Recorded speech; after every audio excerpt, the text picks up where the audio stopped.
So you want to defund the police, huh? Stick around and I'll tell you why that may not be such a great idea.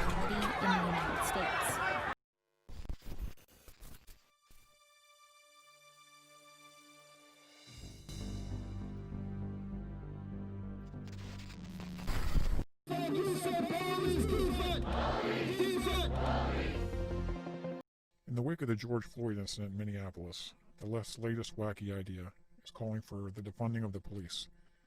What exactly does that mean to defund the police, and is it even possible? Let's start off by taking a look at the City of Los Angeles' police budget for this year.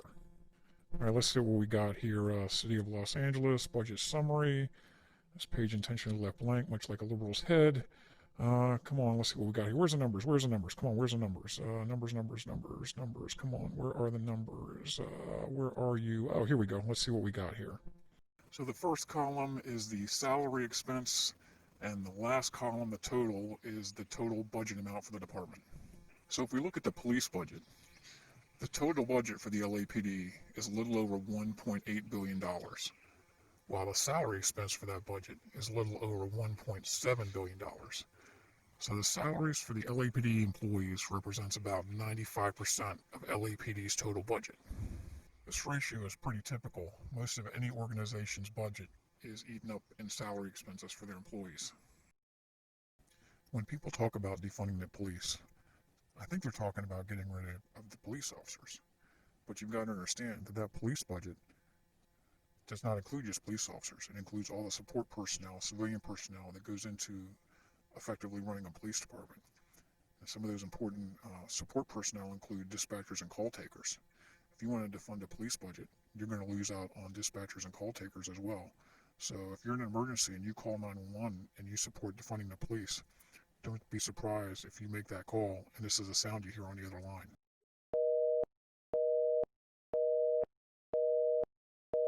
Let's take a look at some ways that defunding a police department might impact public safety. I hate to tell you, liberals, but the popo is still going to be around because you're going to need an armed law enforcement presence in a civilized society. Otherwise, anything goes! It's Thunderdome! Let's start with the most obvious.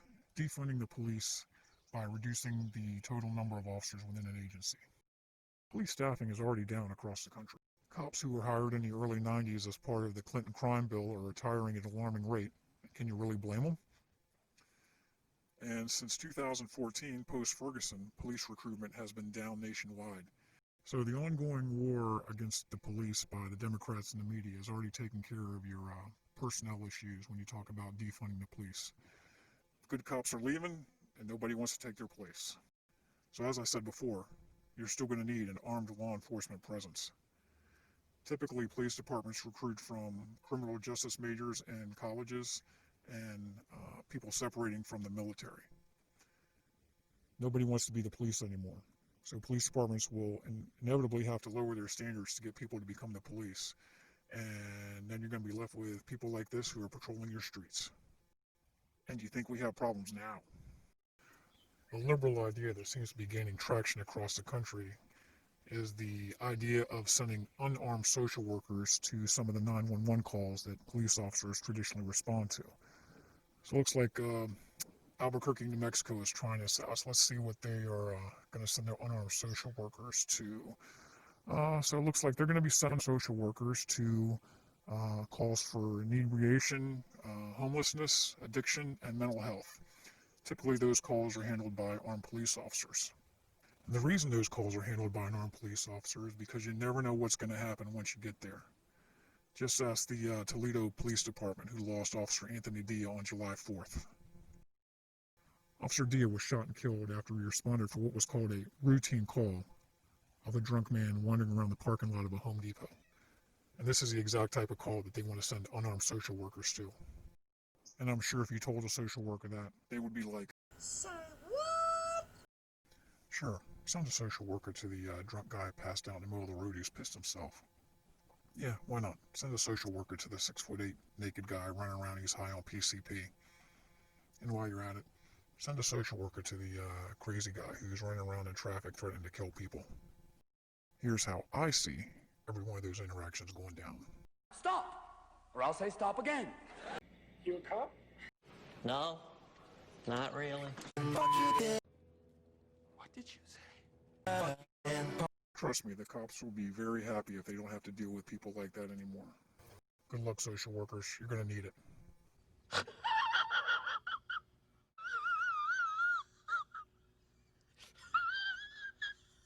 So what can the average citizen expect if their local police department gets defunded?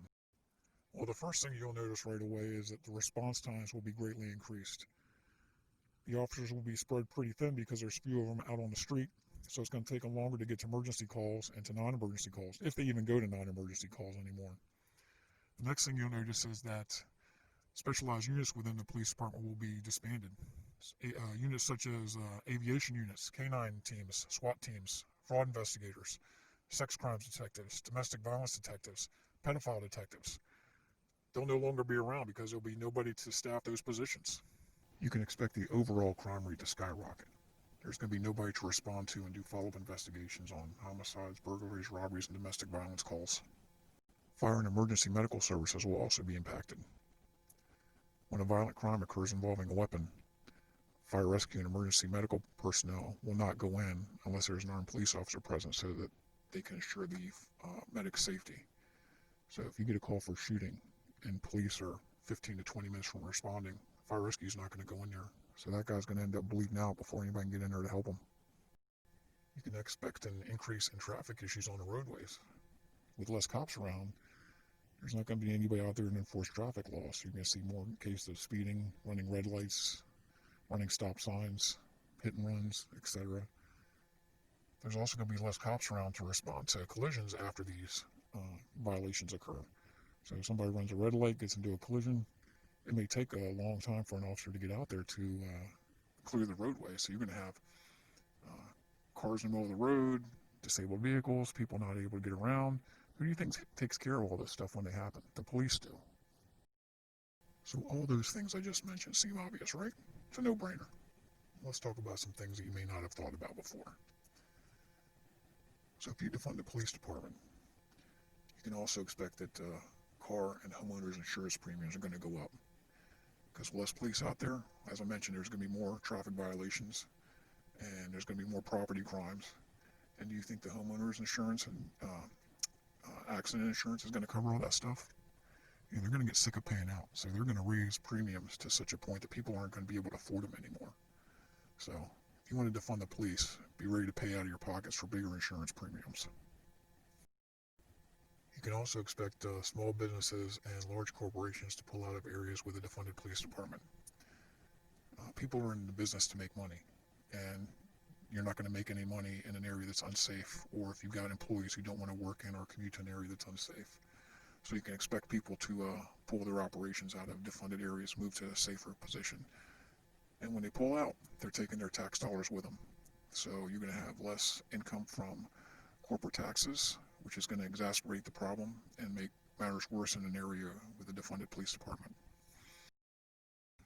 This may come across as fear-mongering, but the truth is, if you defund police departments, people are going to die.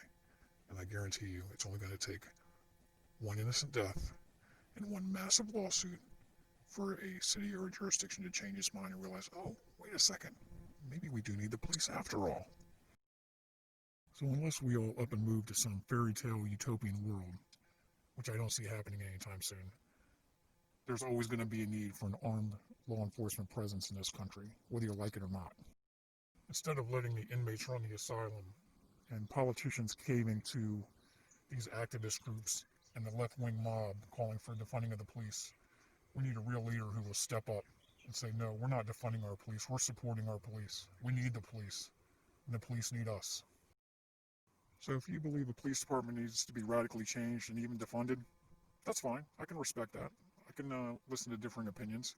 But I guarantee you, if you ask any police officer out on the street, he or she is going to tell you that the behavior in society is what needs to change.